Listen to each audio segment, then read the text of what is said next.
Kyle Austin, Mike Griffith here at Spartan Stadium, looking ahead to Michigan State's 8 p.m. Saturday game at Rutgers. And Mike, we've been doing a lot of math today, a lot more than a normal day, because actually we've had Mike Sadler doing a lot of math. Truth be known, kind of did some different combinations with Michigan State listing an or at each of their offensive line positions and 3 different tight ends that could start. I think the number came out to 60 different combinations that we could see if Michigan State goes double tight end at Rutgers, 8 p.m. on Saturday night. It'll be a blackout there. And while the Spartans are a 17-point favorite, Kyle, we've learned that they haven't exactly been the best bet in Las Vegas this year. No, 0-5 against the spread. I looked at that this week. There's only 5 Division I teams that have not won a game against the spread. And some people say, yeah, that doesn't matter, but they're not performing up to expectations is what that tells me. And yeah, they're winning. They're 5-0, but the way they're playing, I think they can buy Rutgers, but I think fans need to see a little bit more if you have any confidence going into Michigan or Ohio State or any other teams later this year. Well, I think a lot of this is calculated. I mean, Mark D'Antonio's won 27 games in a row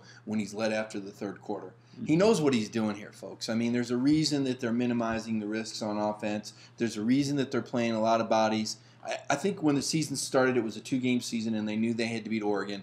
And I think they know what they have to do to get through this stretch. It's going to be a different Michigan State team that shows up in Ann Arbor. It always is. That's why they've won 6 out of the last 7, and it's why they'll probably win 7 out of 8. So as the line shifts and as more people bet on Michigan, I guarantee you that Mark D'Antonio and his coaches are sitting in the office saying, keep jumping off the bandwagon, keep tucking up Michigan, because he's going to have a really fired-up team. But you're right, Kyle. They've got to survive this stretch of potential upsets. They are getting everybody's best game, and certainly Purdue's a team that has historically played them tough anyway. So I wasn't shocked by things, but even so, it took a lot of things to happen for Purdue to come back and be in position to win that game at the end. Well, Mark D'Antonio might be calculating about some things, but you can't prepare for the injury things that they've gone through, losing both tackles for a time, losing Ed Davis, losing Viante Copeland, and it puts them in a situation where you're putting guys in there that you recruited, they're talented guys, but you never know how some of these guys are going to do until they're in that situation. You look at the depth chart this week, there's, I think, 3 different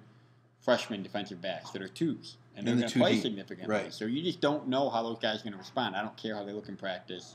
I don't care how good they were in high school. You throw them out there a week before Michigan, you just don't know how good they're going to be. There could be a dark horse out there, but there could be a guy that's just not ready, and he's going to be a liability out there. Well, you look at the Purdue game, and even though they finished the Purdue game with an offensive line that was completely different than what they started the season with at Western Michigan, Michigan State still rushed for a season-high 267 yards. Connor Cook was not sacked. So despite having a makeshift offensive line, they did quite a good job. I think the secondary is still the concern, Kyle, especially now that they just lost R.J. Williamson, a fifth-year guy, a captain sort of guy. Even though he wasn't a captain, he was the leader of that no-fly zone. He made some plays. He'd already been a Defensive National Player of the Week. And now, to me, it comes down to Monte Nicholson, number 9. And you've been hearing that number and that name all week long. But to me, he's the key to this Michigan State defense from here on out, because Monte Nicholson has All-American abilities and potential. He's yet to show it yet. In fact, he's had a lot of missed tackles, but this sophomore is a guy that could be perhaps maybe the best defensive back in the Big Ten if he plays up to his potential. 6'2", 217 is sub 4'5", 40. Well, that's the irony, is that they've got all these injuries on the back end, but if you get Monte Nicholson playing the way he can play and the way he has played, and we've seen spurts of it. You're fine if he can do that. And it's just a question, it's got to be a mental thing with him. It just seems like I remember the one tackle in the last game, he almost looked like he froze up and just kind of fell. I mean, this is a hard tackler, and he just doesn't seem to be going hard at guys and playing with the physicality that he can.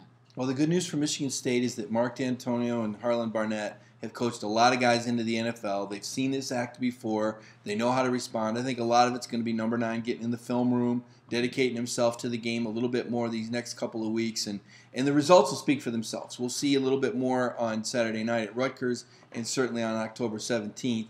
I think a lot of people have a lot of answers that they're looking for right now. All right, well, that'll do it for this week. Mike will check in with you on Saturday from Rutgers. And until then, stay with MLive.com/Spartans.